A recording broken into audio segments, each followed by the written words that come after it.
Jatend migao mochung'ne weche mag somo e pacho ka Profesa George Magoha odokne jopuonjre Mahikgi ni piny masomo e skunde sekondari ka thoth mbesegi to moko to pod nitiere primary. Magoha ka loso Nairobi rango kaka igero klese mag CBC mano skul mar Buruburu Girls kaachiel kod St. George's Girls. Olero ni jopuonjre mag Mahikgi nitiere gin 12 to nitiere skunde mag sekondari bende osene katimo maber ahinya moloyo kata mag jowetegi moko mantiere kod higni mathoth moloyogi. Owacho ni somo mar CBC dhi tego buongo nyithindo mathoth kendo koro jo Kenya onego sir anena motegno wach mar somo. Our teachers are well trained. Who has told you that our teachers are not well trained? Even in this school, you had 12-year-olds before. Yes, they're even there now. They are even there now.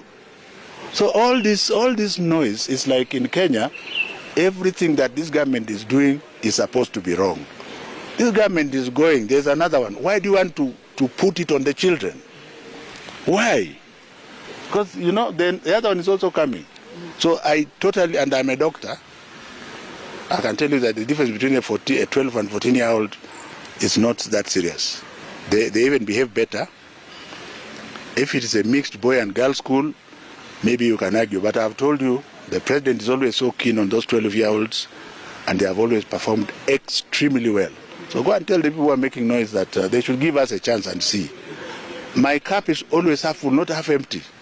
But it looks like the Kenyan cup is half empty. So I don't think something is going to happen if we focus on what we have to deliver.